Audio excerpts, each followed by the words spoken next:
Yeah, thank you, and thanks for the welcoming words, and it's really great to see you here. So Europe gets a watchdog for tax justice, and perhaps we feel it. We live in a moment of crunch time for tax avoiders and fraudsters.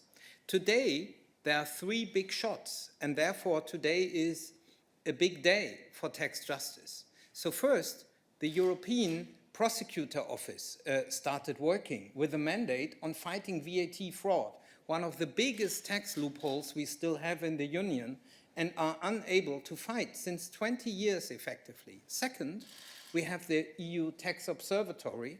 And third, we have the likely finish for tax transparency for multinationals, at least in the EU and in tax havens worldwide. And these are three big shots, and it shows time is over. Time is over for tax fraud and tax avoidance. We can simply not afford it any longer. We need the money for public investment. We need the money for rebalancing the budgets. We cannot afford it any longer.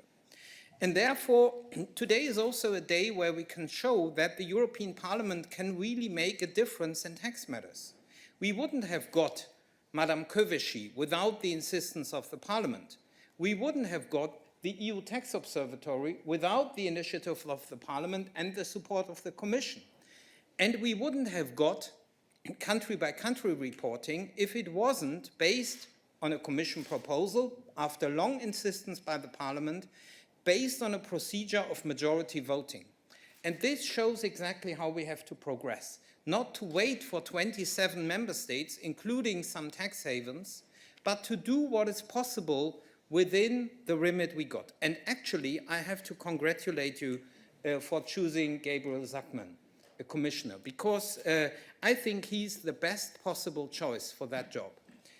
He's a shooting star in tax economics, and he is a symbol for what can drive tax justice forward. And that is a new transatlantic alliance between the Biden administration and those in Europe who want tax cooperation.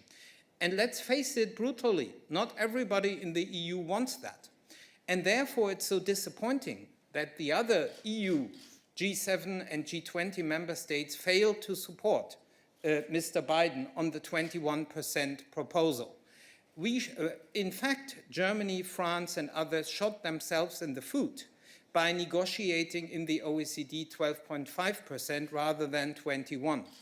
So we need to be ambitious, and we have a very powerful partner on the other side of the Atlantic in order to win some of the ideas Gabriel Zucman wrote about, like a wealth register, which offers real tax transparency, and we can bring that forward in Europe, including with infringement proceedings, including with more proposals which do not need full unanimity in the Council. I'm very delighted that the Commission is driving the agenda forward, and together we will end this triumph of injustice.